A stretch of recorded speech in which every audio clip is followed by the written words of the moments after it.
आज independence day है, लेकिन क्या आप जानते हैं कि आज हमारे साथ 4 और ऐसे देश हैं जो आज़ादी का जश्न मना रहे हैं।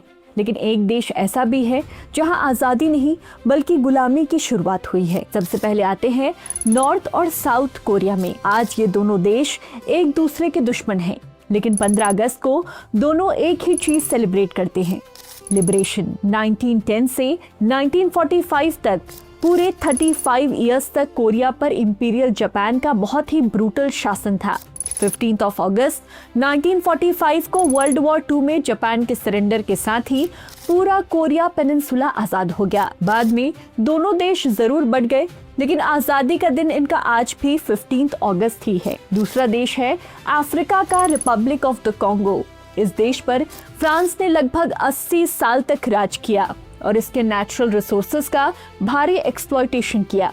लेकिन भारत के आजाद होने के ठीक 13 साल बाद यानी 15 अगस्त 1960 को कॉन्गो को भी फ्रेंच हुकूमत से आजादी मिली। तीसरा देश है मिडिल ईस्ट का बहरीन। भारत की तरह बहरीन पर भी सालों तक अंग्रेजों का कंट्रोल रहा। आखिरकार 15 अगस्त 1971 को बहरीन ने ब्रिटिश ट्रीटी को खत्म करके अपनी कंप्लीट इंडिपेंडेंस डिक्लेयर की।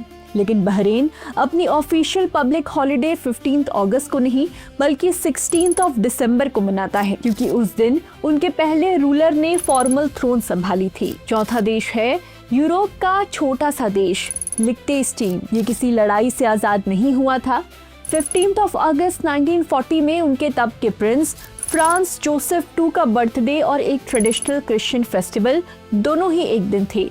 तब से लेकर आज तक वहां के लोग 15 अगस्त को पूरे देश में रॉयल पैलेस के सामने गैदरिंग और फायरवर्क्स के साथ सेलिब्रेट करते हैं। लेकिन जहां हम और ये 4 देश 15 अगस्त को फ्रीडम का जश्न मना रहे हैं, वहीं हमारा पड़ोसी देश अफगानिस्तान के लिए तारीख एक नाइटमेयर बन गई। 15 अगस्त 2021 को तालिबान ने काबुल पर कब्जा किया था। वो दिन जब दुनिया आज़ादी मना रही थी, अफगानिस्तान के लोगों स्पेशली औरतों से उनके सारे बेसिक ह्यूमन राइट्स छीन लिए गए। ये एक ही तारीख हमें एक बहुत बड़ी सीख देती है।